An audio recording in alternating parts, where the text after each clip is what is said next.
الحمدللہ رب العالمین والصلاة والسلام علی رسول اللہ صلی اللہ علیہ وسلم۔ رب اشرح لی صدری ویسر لی امری واحلل عقدۃ من لسانی یفقہوا قولی۔ سبحانک لا علم لنا الا ما علمتنا انک انت العلیم الحکیم۔ رب زدنا علما۔ ان الخیر الحدیث کتاب اللہ وخیر الہدی ہدی محمد صلی اللہ علیہ وسلم۔ سورہ طٰہٰ پارہ نمبر 16 میں ہمارا حضرت موسیٰ علیہ السلام کا واقعہ شروع ہوا ہے کہ اللہ نے فرمایا تھا، پچھلی آیتوں میں ہم نے پڑھا کیسے ان کی ماں کی طرف وحی کری ہے اور سب کچھ۔ اچھا، ایک چیز ذہن میں رکھو، قرآن کی تفسیریں بہت ہوئی ہیں، میرا خیال ہے ہزاروں لاکھوں کی تعداد میں تفسیر ہے۔ ہر فرقے نے، ہر ایک نے اپنے حساب سے وہ کری۔ میں نے اس کے اصول بھی بتا دیے تھے تفسیر کے۔ ہم جو استفادہ کرتے ہیں نا، قرآن کی تفسیر کرنا اتنا آسان کام نہیں ہے۔ اس میں ذرہ برابر بھی غلطی کی گنجائش آدمی کے تمام عمل کو ضائع کر سکتی ہے۔ ہم کیا کرتے ہیں کہ ہم مختلف تفاسیر اور احادیث کرام میں جو آتا ہے ان آیات کا ترجمہ یا نبی صلی اللہ علیہ وسلم نے کیسے عمل کیا، ہم وہ لیتے ہیں، ٹھیک ہے؟ تو ہم جو پڑھتے ہیں، زیادہ تر جو تفسیر ہم پڑھ رہے ہوتے ہیں نا، یہ تفسیر ابن کثیر سے پڑھ رہے ہوتے ہیں، جو ایوارڈ یافتہ تفسیر ہے، ٹھیک ہے؟ اس وقت سعودی عرب میں بھی اس کو ایوارڈ مل چکا ہے۔ اور سب سے بڑی بات یہ، امام ابن کثیر رحمۃ اللہ جو ہیں، اور یہ بہت پرانی تفسیر ہے، تفسیر ابن کثیر، ٹھیک ہے؟ اس کے علاوہ ہم جو جدید تفسیریں ہیں ان میں تیسر القرآن سے اقبال کیلانی صاحب کی، اس سے استفادہ کرتے ہیں، اور صلاح الدین یوسف صاحب کی تفسیر احسن البیان، مستند ترین تفسیریں جن سے ہم استفادہ کرتے ہیں۔ اس کے علاوہ لوگ اس میں انکلوڈ کرتے ہیں اور بھی تفسیریں، تفسیر قرطبی ہے، تفسیر ابن جریر ہے، اس کے علاوہ تفسیر عباسی ہے۔ اپنا اپنا دیکھو، قرآن کی تفسیر بہت سے بندے کرتے ہیں۔ مستند کی بات کر رہا ہوں، ایک تو وہ ہوتا ہے اپنے الفاظ میں کیا، اپنا ترجمہ کیا، جو سمجھا وہ کر دیا۔ میں ان تفسیروں کی کسی کی بھی بات نہیں کر رہا ہوں، میں بات کر رہا ہوں جو علماء کرام مستند ترین تفسیر کرتے ہیں، میں ان کی بات کر رہا ہوں۔ تو ان کا یہ ہوتا ہے کہ وہ استفادہ کن کن تفاسیر سے کرتے ہیں۔ جو میں نے اپنے لیے چوائس کی ہیں وہ زیادہ تر یہی ہیں، تفسیر ابن کثیر، احسن البیان اور تیسر القرآن، ٹھیک ہے؟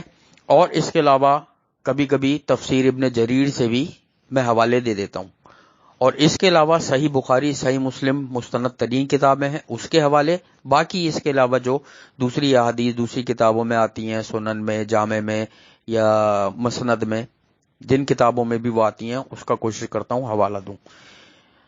اب اس میں ایک اور چیز بھی سمجھنے کی ہے، اس میں کچھ ہوتی ہیں اسرائیلی روایات۔ اسرائیلی روایات کیا ہوتی ہیں؟ اسرائیلی روایات وہ ہوتی ہیں کہ جو ہمارے قرآن اور حدیث میں تو نہیں ہے۔ دیکھو نا، یہ دین اسلام، یہ جتنے بھی پیغمبر انبیاء آ رہے ہیں، ان کو تو عیسائی یہودی بھی مانتے ہیں، تو ان کی بھی تو اسلامی کتابیں ہیں، دینی کتابیں ہیں، ان کی بھی تو اپنی مذہبی کتابیں ہیں، پرانی بھی ہیں، نئی بھی ہیں، اور بھی لکھی جا رہی ہیں، اور کتنی لکھی جا چکی ہیں۔ تو ان میں بھی ان انبیاؤں کا ذکر ہے، ان میں بھی ان انبیاؤں کے خاندان کا، ان کی باتوں کا، ان کی جو اللہ نے ان پر وحی نازل کی، ان کا سب میں ذکر ہے۔ اسرائیلی روایتیں وہ ہوتی ہیں جو ہمارے قرآن اور حدیث کے علاوہ یہود و نصارہ کی کتابوں میں موجود ہوں۔ اسرائیلی روایتوں کے بارے میں نبی صلی اللہ علیہ وسلم نے فرمایا کہ اگر وہ قرآن اور حدیث کے خلاف نہیں ہے، ٹھیک ہے نا، ان کو جھوٹا نہیں کہہ سکتے ہم۔ اگر وہ قرآن اور حدیث کے خلاف ہے تب تو ہم نہیں مانیں گے، ظاہر ہے ہمارے لیے قرآن اور حدیث بڑھ کر ہے۔ لیکن قرآن اور حدیث کے خلاف اگر نہیں ہے تو ہم اس کو جھوٹا نہیں کہہ سکتے، کیا پتا وہ سچ ہو۔ مثلا تفسیر ابن جریر کی تھوڑی سی یہاں جھلک پیش کرتا ہوں میں تمہیں، کہ فرعون نے جو وہ ہوتی ہے نا، پہلے کیا ہوتا تھا، یہ تو ابھی ہوا ہے ہاسپٹل کا سسٹم، کہ شادی کے بعد وہ عورت ایک چیک اپ کراتی ہے مستقل، اس ڈاکٹر کے پاس جا رہی ہوتی ہے ہر مہینے، اور اس کی یہاں ولادت ہوتی ہے۔ یہ سسٹم پہلے نہیں تھا، اب سے 20 25 30 سال بھی پہلے، گاؤں میں بھی تو ابھی بھی نہیں ہے، اب سے 20 25 30 سال 40 سال پہلے چلی جاؤ تو سسٹم یہی ہوتا تھا۔ شادی کسی کے یہاں ہوتی تھی، وہ ایک دائی اپوائنٹ کر لیتے تھے، محلے میں دائیاں ہوتی تھی، وہ اس محلے کے کیس دیکھتی تھی، ان کے خاندان کے کیس دیکھتی تھی کہ کس کے یہاں ولادت ہو رہی ہے، دائی۔ فرعون کے زمانے میں بھی دائی کا سسٹم تھا۔ فرعون نے کیا کیا تھا، تمام دائیوں کو خرید لیا تھا کہ جس کے یہاں بھی بچے کی ذرا بھی شک و شبہ ہو وہ دائیاں اس کو بتا دیں گی۔ حضرت موسیٰ علیہ السلام جو تھے، جب دائی ان کو دیکھنے آئی، ان کی والدہ سے ملنے آئی، تو اس کو اندازہ ہو گیا، ان کی والدہ نے ذکر کر دیا، اب اس کو پتہ لگ گیا کہ حضرت ان کے یہاں کوئی بیٹا پیدا ہونے والا ہے یا کچھ پیدا ہونے والا ہے۔ ٹھیک ہے، اب جب موسیٰ علیہ السلام پیدا ہوئے تو ان کی شکل دیکھ کے اس دائی کو اتنی محبت ہو گئی حضرت موسیٰ علیہ السلام سے کہ اس نے ارادہ ترک کر دیا کہ فرعون کو بتائے یا ان کو خود قتل کرے۔ لیکن جب وہ دائی گھر سے نکلی تو فرعون کے درباری جو تھے، فرعون نے ان کو بھی لگایا ہوا تھا، یعنی دائیوں کے اوپر درباریوں کو لگایا ہوا تھا کہ کہیں کوئی بک نہ جائے۔ مثلا کہنے کا مقصد فرعون کا سسٹم دیکھو کیسا تھا کہ اس نے ایک کام کے لیے بندے اگر لگائے ہوئے ہیں 50 یا 100 بندے، ان 100 کے اوپر مزید 100 بندے اور لگائے ہوئے ہیں جو ان پہ نظر رکھیں گے کہ یہ اپنا کام صحیح کر رہے ہیں نہیں۔ اس درباری نے دیکھ لیے یہ دائی یہاں سے کیسے نکل لی ہے ان کے گھر سے، اس نے پوچھا، وہ بتایا، ان کے وہ بہانہ کر دیا کہ میں ملنے آئی تھی، میری سہیلی ہیں یہ، اور ایسے ایسے۔ یہ بہت لمبا ایک وہ ہے، یہ تفسیر ابن جریر میں۔ اب اس کی مستند حدیث نہیں ہے کوئی صحیح بخاری یا صحیح مسلم میں، ہو سکتا ہے انہوں نے اسرائیلی روایت لی ہو، چونکہ یہ قرآن اور حدیث کے خلاف نہیں ہے۔ ٹھیک ہے، اگر موسیٰ علیہ السلام کے پیدا ہونے سے پہلے جو واقعات تھے اگر ہمیں اسرائیلی روایتوں سے مل رہا ہے اور ہمارے قرآن اور حدیث کی مخالفت نہیں ہو رہی ہے تو ہم اس کو لے سکتے ہیں، کیونکہ عمل نہیں ہے اس پہ عمل نہیں ہے۔ دیکھو نا، ایک انسان اگر یہ مان لے کہ موسیٰ علیہ السلام کی جو دائی تھی ان کو موسیٰ علیہ السلام سے محبت ہو گئی تھی جب وہ پیدا ہوئے، اور ایک کہ نہیں محبت نہیں ہوئی، اس سے اس کے ایمان میں فرق نہیں آتا۔ کیوں؟ عمل کا تعلق ہے ہی نہیں، کوئی اس میں عمل کا کام تو نہیں ہے کہ کوئی چیز فرض کر رہا ہے اللہ تعالیٰ یا نبی صلی اللہ علیہ وسلم کوئی سی چیز کے حرام یا حلال ہونے کے بارے میں بتا رہے ہیں، نہیں۔ تو اس لیے اسرائیلی روایتوں کو لیا جا سکتا ہے۔ ٹھیک ہے، اب آگے چلتے ہیں، یہ لمبا ہو گیا، تھوڑا سا ایک کانسیپٹ کلیئر کرنا تھا۔ اعوذ باللہ السمیع العلیم من الشیطان الرجیم من حمزہ ونفخہ ونفثہ۔ استمشی اختک فتقول هل ادلکم علی من یکفلوہ۔ جب چلتی تھی تیری بہن پس وہ کہتی تھی کیا میں رہنمائی کروں تمہاری اس شخص پر جو کفالت کرے اس کی۔ ہم نے یہ پڑھ لیا تھا کل کہ اللہ تعالیٰ نے ان کی ماں کی طرف وحی کری کہ اس کو جو ہے نا صندوق میں بند کر کے دریا میں ڈال دو، یہ ساحل کی طرف چلا جائے گا اور تیرا اور اس کا اور میرا دشمن اس کو اٹھا لے گا۔ ٹھیک ہے، انہوں نے ایسے ہی کیا ان کی ماں نے۔ اب ان کی ماں نے موسیٰ علیہ السلام کی بہن کو بھیجا کہ دیکھ کر آؤ، ظاہر ہے ماں تو ماں ہوتی ہے، تابوت کہاں جا رہا ہے بہ کے۔ بہن ساتھ ساتھ ساحل کے چلتی رہی، تابوت بہتا رہا، وہ اس کو دیکھتی ہوئی چل رہی تھی۔ یہ تابوت فرعون کے درباریوں کے پاس پہنچا، فرعون کے درباری اس کو اندر لے گئے، تابوت کو، بچہ تھا اس میں، فرعون کو بتایا، فرعون کی بیوی کو دیکھ کے اللہ نے محبت ڈال دی اس کے دل میں، اس نے کہا نہیں ہم اس کو قتل نہیں کریں گے، پالیں گے۔ پھر کیا ہوا کہ فرعون نے وہاں کی جو دائیاں ہوتی ہیں دودھ پلانے والی، ٹھیک ہے، تو ان سے کہا کہ ان کو دودھ پلاؤ۔ اللہ تعالیٰ نے موسیٰ علیہ السلام پر دودھ حرام کر دیا تھا تمام دائیوں کا، نہیں پیا انہوں نے۔ تو ان کی بہن نے کیا کہ میں تمہاری رہنمائی کروں اس شخص کی طرف جو کفالت کرے اس کی۔ فرجعناک الی امک کی تقر عینھا ولا تحزن، پھر ہم نے لوٹایا تجھے تیری ماں کی طرف۔ حضرت موسیٰ علیہ السلام سے اللہ خطاب کر رہے ہیں، ہم نے تمہارے اوپر دائیوں کا دودھ حرام کر دیا تھا، تم نے کسی کا نہیں پیا تھا بچپن میں، تمہیں یاد نہیں کہ اللہ وہ احسان یاد دلا رہے ہیں حضرت موسیٰ علیہ السلام کو، ذہن میں رکھو جو ہم نے 2 دن پہلے کلاس میں پڑھا تھا کہ موسیٰ علیہ السلام آپ پر ہم ایک دفعہ اور بھی احسان کر چکے ہیں، اب وہ احسانیات کہ ہم نے تجھے بچپن میں جب تو دودھ پیتا تھا پھر لوٹایا تیری ماں کی طرف تاکہ ٹھنڈی ہوں اس کی آنکھیں اور وہ غم نہ کھائے، جو وہ غم تھا اپنے بیٹے کی جدا ہونے کا وہ نہ کھائے، اس کی آنکھیں ٹھنڈی ہوں اپنے بیٹے کو دیکھ کر۔ وَقَتَلْتَ نَفْسًا فَنَجَّيْنَاكَ مِنَ الْغَمِّ وَفَتَنَّاكَ فُتُونًا، اور تو نے قتل کیا ایک نفس کو تو ہم نے نجات دی تمہیں، غم سے ہم نے آزمایا تجھے خوب آزمانا۔ یہ ایک واقعہ ہے کہ حضرت موسیٰ علیہ السلام جو ہے وہ جا رہے تھے، ایک فرعونی اور ایک اسرائیلی آپس میں لڑ رہے تھے، تو مدد کے لیے پکارا ایک شخص نے، تو حضرت موسیٰ علیہ السلام نے اس کی مدد کری، تو دوسرے کو ایک گھوسا مارا، میرا خیال اسرائیلی کی مدد کری تھی تو فرعونی کو گھوسا مارا تو وہ مر گیا تھا۔ یہ ایک واقعہ ہے پورا۔ تو اللہ تعالیٰ اس میں وہ فرما رہے ہیں کہ تم نے ایک شخص کو قتل کر دیا تھا تو ہم نے نجات دی تمہیں غم سے۔ ان کو بہت افسوس ہوا تھا، لیکن چونکہ افسوس ہو گیا تھا تو اللہ تعالیٰ کیا کرتا ہے، گناہ پہ اگر افسوس ہو جائے اور بندہ توبہ کر لے تو اللہ تعالیٰ اس کو معاف کر دیتا ہے۔ اللہ تعالیٰ نے یہی کیا، غم سے نجات دی اور ہم نے تمہیں آزمایا خوب آزمانا۔ حضرت موسیٰ علیہ السلام کو اس کے علاوہ بھی اللہ تعالیٰ نے بہت جگہ آزمایا۔ فَلَبِثْتَ سِنِينَ فِي أَهْلِ مَدْيَنَ ثُمَّ جِئْتَ عَلَىٰ قَدْرٍ يَا موسیٰ، پس تو ٹھہرا رہا کئی سال اہل مدین میں، پھر تو آیا ایک مقرر اندازے پر اے موسیٰ۔ یہ مدین میں ٹھہرے رہے، یہ وہاں سے نکلے تھے، یہ ہوا یہ تھا قتل کے بعد، یہ جب اللہ تعالیٰ نے ان کو حکم دیا، اب آپ فرعون دشمن بن گیا تھا حضرت موسیٰ علیہ السلام کا۔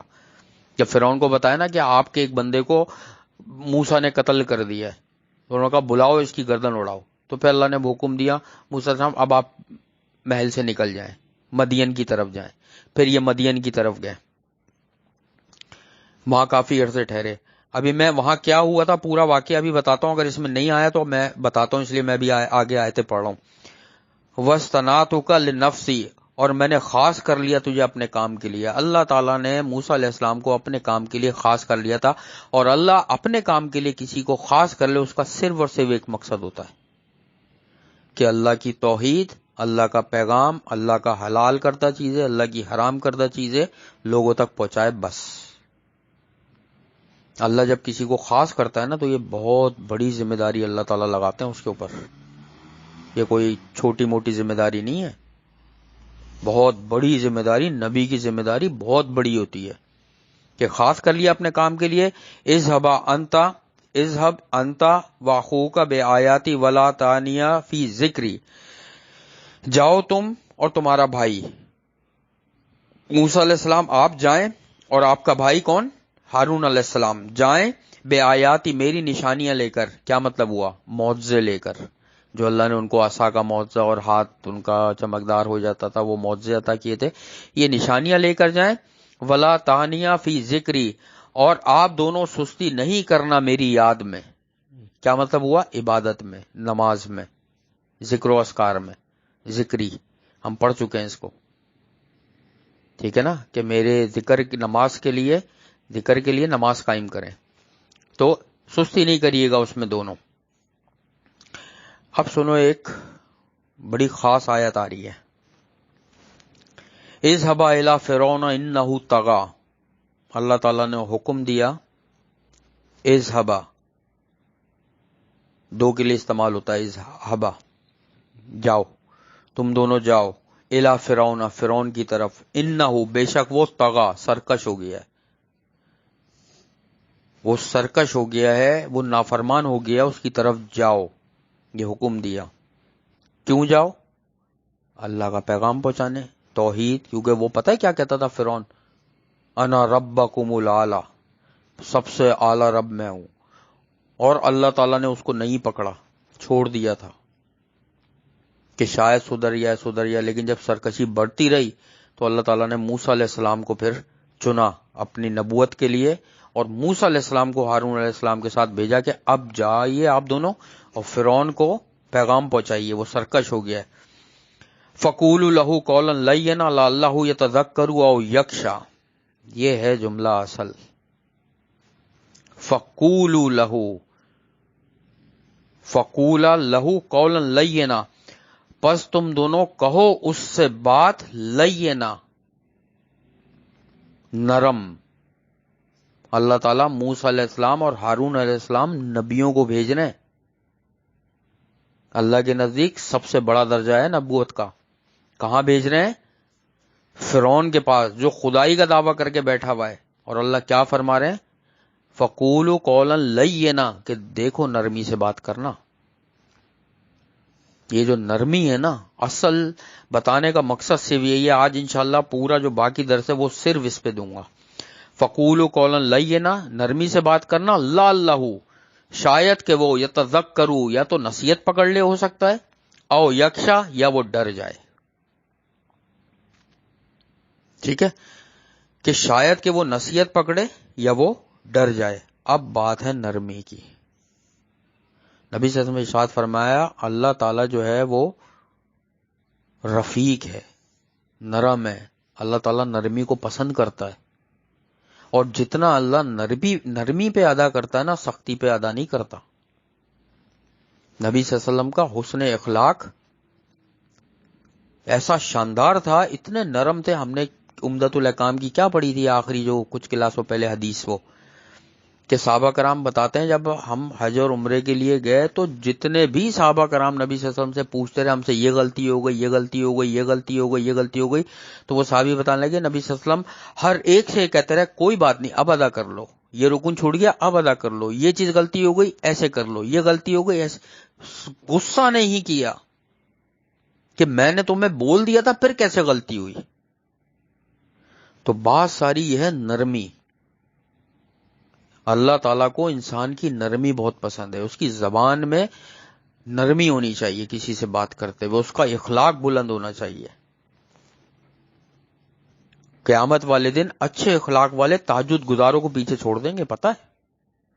جن کا اخلاق اچھا ہوگا، جو دوستوں سے، رشتہ داروں سے، کلیگوں سے، پڑوسیوں سے، خاص کر ماں باپ سے، بہن بھائیوں سے، اولاد سے اچھے اخلاق سے بات کرتے ہوں گے، محبت سے پیش آتے ہوں گے، ملنے جلنے والے ہوں گے، رکھنے رکھانے والے ہوں گے، تحفے تحائف لینے اور دینے والے ہوں گے، دعوتیں قبول کرنے والے اور دعوت پہ بلانے والے ہوں گے. یہ سب اچھے اخلاق میں آتا ہے. یہ قیامت والے دن تہجد گزاروں سے زیادہ آگے ہوں گے یہ بندے. اور ایک حدیث میں آتا ہے نبی صلی اللہ علیہ وسلم نے ارشاد فرمایا تم میں سے بہترین لوگ وہ ہیں جن کے اخلاق سب سے اچھے ہیں. اور تمہیں پتا ہے جو اچھے اخلاق والے ہیں ان کے لیے جنت میں ایسے محل اللہ نے تیار کر رکھے ہیں کہ جو بہت ہی شاندار ہیں، بہت شاندار قسم کے محل ہیں. اچھا اخلاق جو ہے نا بہت ضروری ہے. ہمارا کیا ہوتا ہے، ہمارے معاشرے میں ابھی کیا مسئلہ ہے، ایک شخص اگر 5 وقت کا نمازی ہے، قرآن پڑھ رہا ہے، سب کچھ، بس وہ اپنے آپ کو سمجھتا ہے میں تو سب سے قابل ہوں. یہ اگر تعویذ پہنے ہوا ہے، یا یہ بدعت میں مبتلا ہے، یا یہ شرک کر رہا ہے، یا یہ نماز نہیں چھوڑ دی، میں تو اس سے ہر حال میں بہتر ہوں. اب تو میں اس سے ڈانٹ کے بات کروں، کچھ کروں. یہ دین نہیں سکھاتا. یاد ہے وہ حدیث جو میں سناتا ہوں کہ 2 بھائی تھے، ایک بہت دین کا پابند تھا اور ایک دین کا پابند نہیں تھا اتنا. تو جو پابند تھا، دین میں تھا، اس نے غصے سے دوسرے کو کہہ دیا کہ اللہ کی قسم اللہ تجھے نہیں بخشے گا، تجھے جہنم میں ڈالے گا. اللہ تعالیٰ کو اتنا اس بات پہ غصہ آیا، یا غصہ تو نہیں کہیں گے، مطلب جس کو بولتے ہیں نا قہر، کہ اللہ تعالیٰ نے کہا تو میں غفور رحیم ہوں اور تو میرا نام لے کے کہہ رہا ہے میں نہیں بخشوں گا. اللہ تعالیٰ نے فرمایا میں نے اس کو تو بخش دیا، اب تجھے جہنم میں ڈال دیا. تو بھائی نرمی، دین جو ہے نا وہ نرمی سے آگے پہنچتا ہے، سختی سے نہیں پہنچتا. اپنی زبانوں میں نرمی لے کر آؤ. یہ چونکہ بہت موسٹ امپورٹنٹ ٹاپک ہے، اس لیے میں نے ابھی آگے تفسیر روک کر یہاں پہ جو اس آیت کا مطلب بتا رہا ہوں نا، کہ دیکھو نبی کو بھیج رہے ہیں اللہ تعالیٰ، وہ بھی ایک نہیں 2، اور سرکش کتنا ہے 1. 2 نبیوں کو سرکش کی طرف بھیج رہے ہیں. اور کیا فرما رہے ہیں اللہ تعالیٰ، فقولوا قولا لینا، کہ دیکھو نرمی سے بات کرنا. جتنا دین میں نرم رہو گی، دیکھو اچھا نرمی کا ایک اور مقصد وہ ہے کہ یہ مت سمجھو کہ نرمی کا مقصد یہ ہے کہ آپ اتنے نرم ہو جاؤ کہ کوئی بھی آپ کو توڑ دے یا اپنی طریقے سے موڑ لے. ایسا نہیں ہے. آپ کسی کو دین کی تبلیغ کرو، اچھے انداز میں کرو، نماز کا بولو، قرآن کا بولو، تفسیر کا بولو، ذکر و اذکار کا بولو، لیکن ایسا نہیں ہے کہ اگر وہ سالگرہ منا رہا ہے، وہ نظر و نیاز کر رہا ہے، وہ مزاروں پہ جا رہا ہے تو آپ اس کے ساتھ شامل ہو جاؤ. ایسا ہرگز بھی نہیں ہے. اس معاملے میں آپ کو سخت رہنا ہے. کہ اپنے آپ کو روکنا ہے کہ جو چیزیں اللہ نے یا اس کے رسول نے منع کر دی ہیں، جو دین میں سختی سے منع ہے یا جو شرک اور کفر کی طرف لے جاتی ہیں، اس سے روکنا ہے اپنے آپ کو. ہمارے ہاں اس معاشرے میں کیا ہے، ذرا سا روڈ پہ چلی جاؤ یا بازار میں چلی جاؤ، دھکم پیلی مچائی ہوئی ہے، روڈ پہ بائک غلط لے جاؤ، ادھر لے جاؤ، گاڑی غلط پارک کر دو، ایک طوفان بدتمیزی ہو رہا ہوتا ہے. کسی کی زبان میں ہے ہی نہیں نرمی. کسی کو فون پہ بات کر لو، کہیں بینک کی لائن میں جا کے لگ جاؤ، کہیں بھی مطلب بل جمع کرانے لگ جاؤ، کہیں لگ جاؤ، کہیں نرمی ہے ہی نہیں ہمارے پورے معاشرے میں. یاد رکھو زبان جو ہے نا وہ انسان کی بہت وہ ہے، سیدھی بات ہے. جب صبح ہوتی ہے نا تو انسان کا تمام جسم کی چیزیں جو ہے نا، ہاتھ پیر آنکھیں ناک کان سب کچھ زبان سے پناہ مانگتے ہیں کہ تو صحیح رہنا، تو صحیح رہے گی تو ہم صحیح رہیں گے. ایسی چیز ہے زبان. ٹھیک ہے، غصہ ہر ایک کو آ جاتا ہے، فطری ہے، قدرتی چیز ہے غصہ، وہ بھی اللہ نے آزمائش کے لیے رکھا ہے. غصہ ہر ایک کو آ جاتا ہے، لیکن کیا ہے کہ قابو کرنا ہے. ایک دفعہ نبی صلی اللہ علیہ وسلم اور حضرت ابو بکر صدیق رضی اللہ تعالی عنہما، یعنی نبی صلی اللہ علیہ وسلم اور حضرت ابو بکر صدیق رضی اللہ تعالیٰ عنہ ایک جگہ کھڑے ہوئے تھے. تو ایک شخص حضرت ابو بکر صدیق رضی اللہ تعالیٰ عنہ کو برا بھلا کہنے لگا. وہ خاموش تھے، نبی صلی اللہ علیہ وسلم مسکرا رہے تھے. وہ برا بھلا کہے جا رہا ہے ابو بکر صدیق رضی اللہ تعالیٰ عنہ کو، اور نبی صلی اللہ علیہ وسلم مسکرا رہے ہیں، اور ابو بکر صدیق رضی اللہ تعالیٰ عنہ دیکھ رہے ہیں. حضرت ابو بکر صدیق رضی اللہ تعالیٰ عنہ نے اس کو پھر برا بھلا کہنا شروع کر دیا. جیسے ہی اس کو برا بھلا کہنا شروع کیا، نبی صلی اللہ علیہ وسلم وہاں سے چل دیے.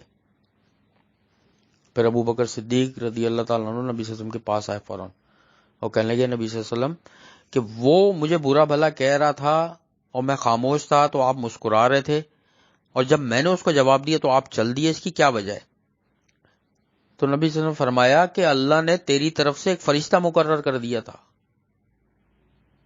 وہ تو تجھے جواب دے رہا تھا، تیری طرف سے وہ فرشتہ اس کو جواب دے رہا تھا، تو میں مسکرا رہا تھا. فرشتے کو تو نہیں دیکھ پائے حضرت ابو بکر صدیق رضی اللہ تعالیٰ عنہ، لیکن نبی صلی اللہ علیہ وسلم نبی تھے، اللہ تعالیٰ نے دکھایا ان کو. تو نبی صلی اللہ علیہ وسلم فرمایا جب آپ جواب دینے لگے تو وہ فرشتہ چلا گیا، اور اس کی جگہ شیطان آ گیا، اور جہاں شیطان ہوتا ہے میں وہاں نہیں رہ سکتا. یہ ہے زبان. اور اس پہ اتنے واقعات ہیں صحابہ کرام کے، صحابیات کے، امہات المومنین کے، پھر سلف صالحین کے، نرمی کے، کہ نرمی کرو، لوگوں سے اچھا برتاؤ کرو. یہ نرمی ہے. آپ پڑوسیوں سے اچھا برتاؤ کرو، ان سے رکھنا رکھانا کرو، ان کو دعوت پہ بلاؤ، ان کے گھر جاؤ، یہ حسن اخلاق ہے. آپ رشتہ داروں سے اچھی بات کرو، یہ حسن اخلاق. یہ سب نرمی حسن اخلاق کا حصہ ہے کہ انسان کا کردار، اس کا اخلاق ایسا ہونا چاہیے.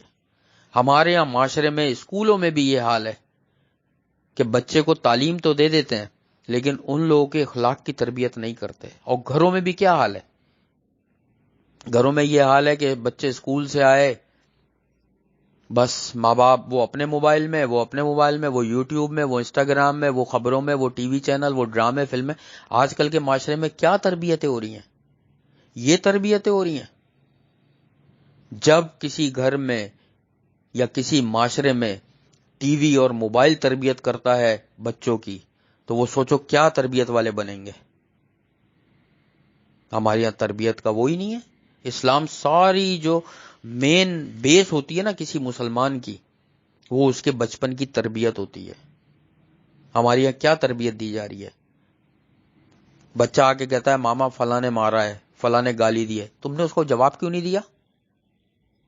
کس نے مارا ہے؟ اس کو بلاؤ ذرا، میں اس کے باپ کو بلاؤ، میں ذرا بتاتا ہوں یا بتاتی ہوں اچھی طریقے سے اس کی ماں کو کہ کیسے ہاتھ اٹھائے. یہ تربیت ہے؟ یہ کیا سیکھ رہا ہے بچہ؟ یہ سیکھ رہا ہے، دیکھو بچہ جو آپ کرو گے نا وہ سیکھے گا. وہ آپ لاگ اس کو اچھا کہہ لو، بچہ اپنے ماں باپ جو کرتے ہیں نا وہ سیکھتا ہے بچہ. آپ کو چاہیے کہ آپ بچے سے کہو اگر کسی نے آپ کو مارا ہے تو آپ اس سے دور رہو، کنارہ کش رہو، اور یہ دیکھو وہ کیوں مار رہا ہے. وہ بار بار مار رہا ہے تو بچے سے کہو کہ بھائی آپ اس کے پیرنٹس سے یا ٹیچر میں کلاس میں ٹیچر سے شکایت کرو کہ بھائی فلاں بچہ مجھے تنگ کرتا ہے، مارتا ہے۔ بچہ شروع سے دیکھتا ہے ہمارے ماں باپ لڑنے کے لیے کھڑے ہو جاتے ہیں۔ اب کیا ہوتا ہے کہ بچے ماں باپ کی طرف سے مطمئن ہو جاتے ہیں، اب باہر وہ کوئی بھی غلط کام کریں، اور کتنے ایسے میں نے بچوں کو دیکھا ہے کہ باہر خود مار رہے ہوتے ہیں اور گھر پہ آتے ہیں اور ماں باپ سے کہتے ہیں فلاں نے ہمیں مارا ہے، اور ان کے ماں باپ لڑنے کے لیے الٹا پہنچ جاتے ہیں۔ یہ غلط تربیت ہے۔ اگر بچے نے آپ کی کوئی شکایت کری ہے تو بلائنڈ ٹرسٹ نہیں کرو بچے پہ، آپ پوری بات کی تحقیق کرو کہ بچہ صحیح بھی کہہ رہا ہے یا نہیں، ہوئی کیا بات تھی اصل میں۔ اور کتنے ایسے ماں باپ ہیں کہ جب پتہ لگتا ہے ان کو تو وہ افسوس کرتے ہیں کہ یار غلطی ہمارے بچے کی تھی۔ ہمارے پورے معاشرے کی تربیت اس وقت پتہ ہے کون کر رہا ہے؟ سوشل میڈیا اور ٹی وی، یہ جو کیبل ہے، ڈرامے، فلمیں، انڈین اور social media, WhatsApp, Facebook, Instagram, TikTok, یہ تربیت کر رہے ہیں ہمارے پورے معاشرے کی۔ سلطان صلاح الدین ایوبی تو پیدا نہیں ہوں گے پھر، کہ ایک لڑکی نے پکارا تھا اندلس سے خط لکھ کے،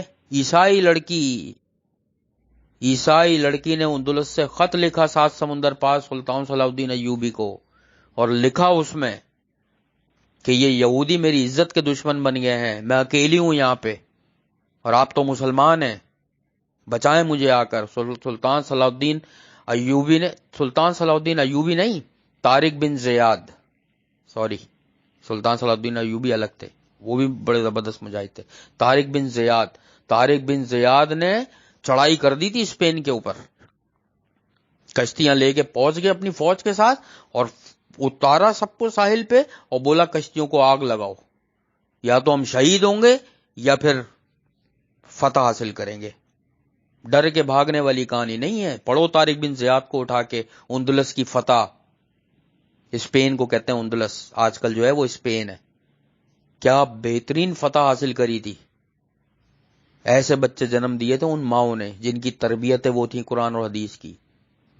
ابھی اٹھا کے دیکھ لو نئے نئے لڑکے لڑکیاں ٹی وی پہ پروگراموں میں کیا ناچ گانا مچایا ہوا ہوتا ہے، ایک دوسرے کو گفٹ چاہ رہے ہیں، مجھے چاہیے 4 لڑکیاں، مجھے چاہیے 2 لڑکے، آ جائیں ادھر، اس کو پکڑیں، آپ یوں کریں، ادھر بھاگیں، بائک پہ بیٹھیں، بائک کو دھکا لگاؤ، اس کی بال اٹھاؤ، اس کو مارو، اس کو۔ اس تربیت سے تو پھر یہی پیدا ہوں گے، طارق بن زیاد جیسے تو پیدا نہیں ہوں گے، یا عمر بختر جیسے پیدا نہیں ہوں گے جو لیبیا کا مجاہد تھا۔ پوری دنیا کی فوج ناچ گئی، اس کو پکڑ نہیں پائی عمر بختر کو، کئی جرنیل جرمنی کے۔ یہ وہ تربیتیں تھیں ان ماؤں کی۔ ہمارے یہاں دیکھ لو آج کیا ہوتا ہے، شادی کے بعد بیوی میں ایسے مگن ہوتے ہیں، ماں باپ گئے، بیوی کو راضی کریں، ماں باپ گئے، ماں باپ کو راضی کریں، بیوی میں کے بیٹھ جاتی ہے، وہ کہتی ہے تو الگ ہو۔ بڑا ایک عجیب ہی ماحول ہے۔ ہم لوگوں نے اپنی پرسنالٹیاں ان کو بنایا ہی نہیں ہے، صحابہ کرام کو بنایا ہی نہیں ہے۔ کسی بھی بچے سے اٹھا کے پوچھ لو، تم لوگ پوچھنا ذرا اسکول میں، اور صرف اسکول نہیں، کالج میں، یونیورسٹی میں پوچھ لو، what is your favourite personality? دیکھ لو کیسی کیسی فلموں، ڈراموں، گانوں کے اور ایکٹر ایکٹریس اور پتہ نہیں کیا ہیرو ہیروئن کے نام وام لے رہے ہوتے ہیں سارے۔ یہ ہیں پرسنالٹیاں، طارق بن زیاد، عمر بختر، سلطان صلاح الدین ایوبی۔ اور اٹھا کے دیکھ لو کیا حال ہوا، طارق بن زیاد نے کئی سال حکومت کری اسپین میں، اور کیا ہوا جب سقوط غرناطہ ہوا، غرناطہ اسپین کا ایک وہ ہے کہ پورے عیسائی اس پہ قابض ہو گئے تھے پھر، اور مسلمان بادشاہ تھا، اس کو جھک کے چابیاں دینی پڑی غرناطہ میں، اور وہ رو رہا تھا۔ اس کی ماں نے پتا ہے کیا کہا، رو کیوں رہا ہے، اب چوڑیاں پہن گھر میں بیٹھ۔ اپنے بیٹے سے کہا تھا، سگے بیٹے سے، کہ یہ رونے کا مقام ہے، تو نے کیا کیا؟ بیٹا علاقے ایسے ہی فتح نہیں ہوتے۔ محمد بن قاسم 17 حملے کیے تھے سندھ پہ، 17 حملے۔ ان کی ہسٹریاں تو اٹھا کے پڑھو کہ ان کی تربیتیں کیا تھیں۔ اور تربیت پتہ ہے کب سے شروع ہوتی ہے؟ شادی کے دوسرے دن سے، شادی کے دوسرے دن سے شروع ہوتی ہے تربیت۔ اب پوچھو وہ کیسے؟ اٹھا کے پڑھو کہ شادی کے بعد اولاد کے پیدا ہونے سے پہلے ہی جو پہلے کی عورتیں تھیں نا، اس طرح کی عادات اور اس طرح کی چیزیں کرتی تھیں کہ جو ہم دیکھیں گے، جو ہم سیکھیں گے، جو ہم پڑھیں گے، وہ ہماری اولاد کے اندر آئے گا۔ ابھی تو شادی کے بعد ان گھومنے سے پھرنے سے فرصت نہیں ہے، ٹی وی ڈراموں سے فرصت نہیں ہے، اور اگر اولاد کے خوشی اللہ تعالیٰ ایک نصیب کرے تو بس وہ تو باقی روٹی پکانا، کھانا بنانا بھی سب چھڑ جاتا ہے، یوٹیوب ہوتا ہے، گانے فلمیں ہوتے ہیں، آرام ہوتا ہے، بس باہر سے پیزا آ رہا ہے اور یہ آ رہا ہے۔ یہ پریکٹیکل بتا رہا ہوں میں، جو تفسیر جب کراتا ہوں تو میں آج کل جو معاشرہ دیکھ رہا ہوں اس کے حساب سے کوشش کرتا ہوں بتاؤں، یہ سب چل رہا ہے۔ حسن اخلاق، زبان، تربیت، اس پہ حسن اخلاق پہ پھر کبھی بتاؤں گا، اس پہ اتنا مواد ہے، قرآن اور حدیث بھرا پڑا ہوا ہے حسن اخلاق پر، توحید اور حسن اخلاق۔ اللہ تعالیٰ سے دعا ہے اللہ تعالیٰ ہم سب کے اخلاق کو بلند کرے اور سب مسلمانوں سے اچھا سلوک کرنے کی توفیق عطا فرمائے، اس قرآن کو ہمارے لیے صدقہ جاریہ بنائے، اور جو بھی بندے یہ سب قرآن سن رہے ہیں، سمجھ رہے ہیں، اللہ تعالیٰ عمل کی توفیق عطا فرمائے، تمام بیماروں کو بہترین صحت کاملہ عاجلہ عطا فرمائے، ہمارے والدین، بہن بھائی، رشتہ دار، پڑوسی سب کے گناہوں کو بخشے، ہماری دعاؤں کو، عبادتوں کو اور ہر نیک عمل کو اللہ اپنی بارگاہ میں قبول اور مقبول فرما لے، ہمارے گھروں میں، ہمارے رزق میں، ہمارے علم میں، ہماری زندگیوں میں، ہماری صحت میں، ہمارے روزگار میں، ہماری نوکری اور کاروباروں میں اللہ تعالیٰ بے حساب برکتیں عطا فرما دے، ہماری موت اس حال میں آئے کہ ہم ایمان کی حالت میں ہوں، ہماری موت اس حال میں آئے کہ اللہ تعالیٰ ہم سے بہترین طریقے پر راضی ہو، آخرت میں حساب کتاب انبیاء، شہداء، صدیقین اور سلف صالحین کے ساتھ فرما دے، ہم سب کو اللہ تعالیٰ ان 70,000 لوگوں میں شامل فرما دے جو بغیر حساب کتاب کے اللہ کی رحمت سے جنت الفردوس میں جائیں گے۔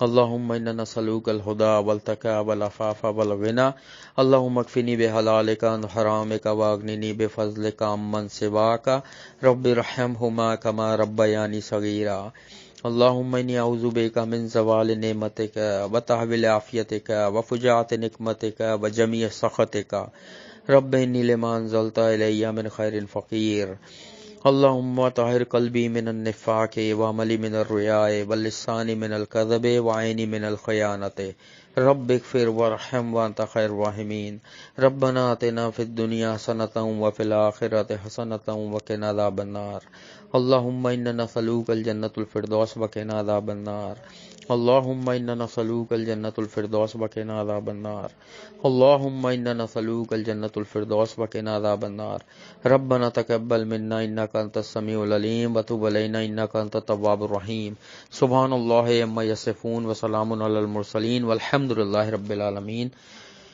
آمین ثم آمین، اللہم آمین، سبحانک اللہم وبحمدک، اشہد ان لا الہ الا انت، استغفرک ونتوب الیک۔ السلام علیکم ورحمۃ اللہ وبرکاتہ۔